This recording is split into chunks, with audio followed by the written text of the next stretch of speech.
Hello everyone, I'm Natalie Vitale. Thanks for joining us for this week's Naperville News. In its 6th year, the Naperville Independent Film Festival is showing everything from music videos to documentaries, making it the hottest ticket in town. Murren will next appear in court February 4th for his arraignment, where he will enter his plea. I'm Natalie Vitale for Naperville News 17. Hey guys, I'm here with Faith, who's getting the medals prepped for the runners once they cross the finish line.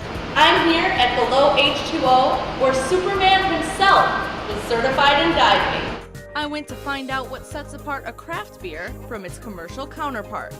This year's Rib Fest promises to be bigger and better than ever before.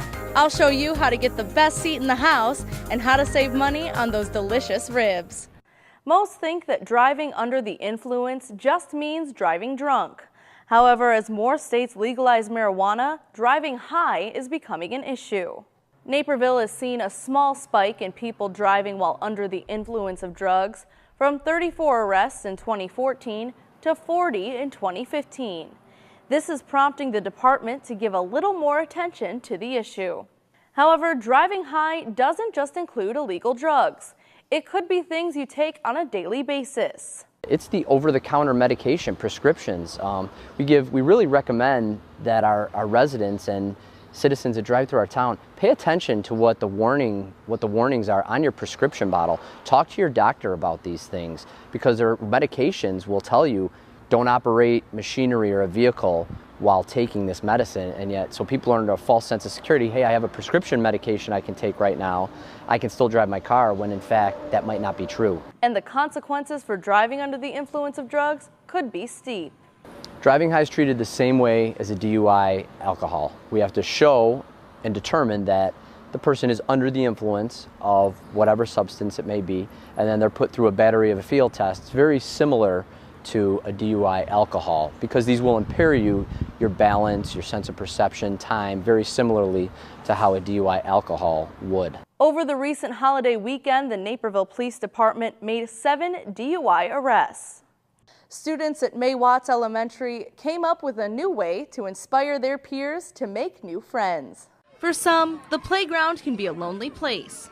But students in Miss Ewen's 1st grade class wanted to make sure that wasn't the case at their school. So they worked together to create the Buddy Bench. The Buddy Bench is a place where when you don't have any friends to play with, you sit on the Buddy Bench, and when somebody sees that you sit on the Buddy Bench, they'll come and say, "Hey, do you want to play with me?"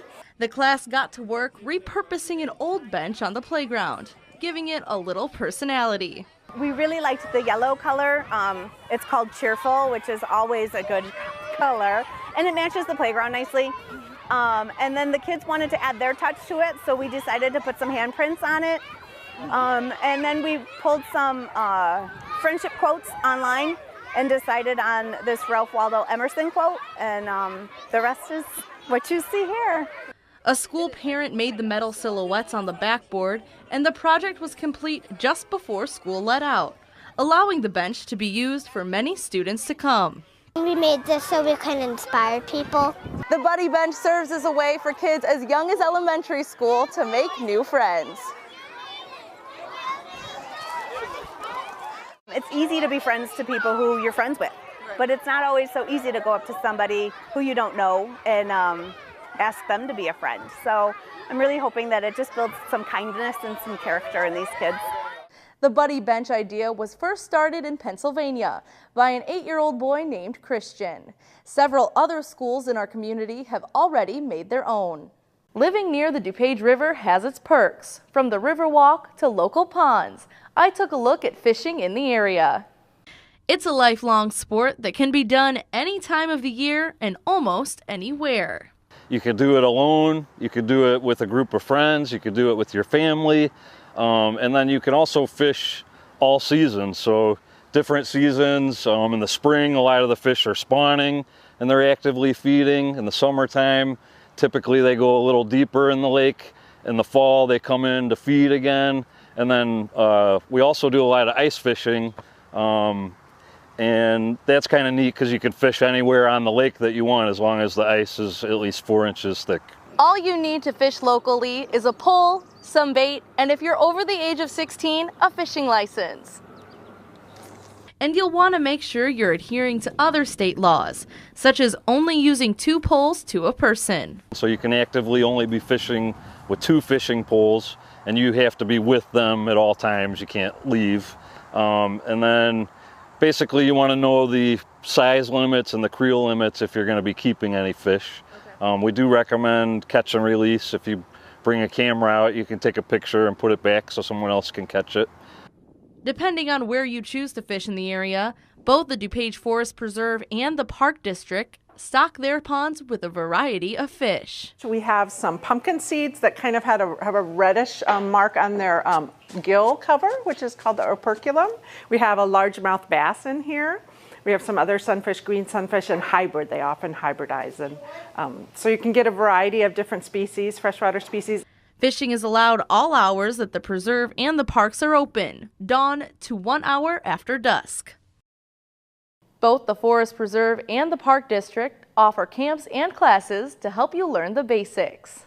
A local couple tying the knot found themselves seeing spots in the form of 101 Dalmatians. A famous fire truck is making his small screen debut.